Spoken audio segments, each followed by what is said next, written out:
ગુજરાતનો આવાજ।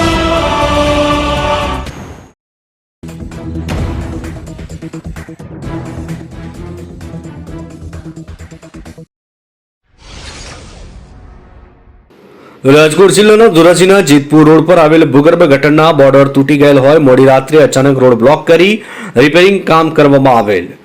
ધોરાજીના જેતપુર રોડ 6-7 મહિના અગાઉ આરસીસી રોડ બનાવેલ, પણ કોન્ટ્રાક્ટર અને તંત્રની અણ આવડતને લઈને આરસીસી રોડ અમુક જગ્યાએ તૂટવા લાગ્યો, તો ભૂગર્ભ ગટર ચેમ્બરના બોર્ડરો પણ તૂટવા લાગ્યા। ત્યારે ગત રાત્રે અચાનક જેતપુર રોડ બંધ કરવામાં આવેલ, રિપેરિંગ કામ કરવામાં આવેલ।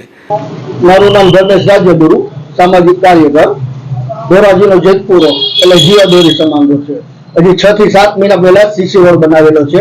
એટલી ખરાબ હાલત છે અત્યારે કે કોન્ટ્રાક્ટરનો એમાં ભ્રષ્ટાચાર ને તંત્રનો ભ્રષ્ટાચાર સાવ નજર સામે છે।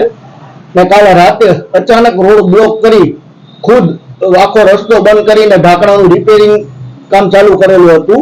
ને ધોરાજીની જનતા એટલી હેરાન થઈ કે ગામ આખો મારીને બહાર ગામમાં આવવું પડતું હતું। અચાનક રોડ બંધ કરવો એ પણ ધોરાજીની પ્રજા માટે મુશ્કેલી સમાન બની ગઈ હતી। ભ્રષ્ટાચારમાં શું કહેશો? ભ્રષ્ટાચાર તો થયો જ છે, નજર સામે છે, તંત્રને ખબર છે, બધાને ખબર છે ભ્રષ્ટાચાર થયો છે। તો અમારી એવી માંગણી છે કે કોન્ટ્રાક્ટર ઉપર જે તે કાર્યવાહી કરવી પડે એ કરે, એનું પેમેન્ટ રોકી દે, બ્લેક લિસ્ટમાં નાખી દે। જે પણ કાર્યવાહી કરી એ તંત્રને અમારી રજૂઆત છે કે તાત્કાલિક અસરથી કરે। ત્યારે સ્થાનિક આગેવાને આ રોડ રસ્તાઓ આરસીસી બનાવવામાં ભ્રષ્ટાચાર થયાનો આક્ષેપ અને કોન્ટ્રાક્ટર પર યોગ્ય તપાસ કરી કાર્યવાહી કરવામાં આવે તેવી માંગ કરી છે। ધોરાજીથી અલ્પેશ ત્રિવેદીનો રિપોર્ટ।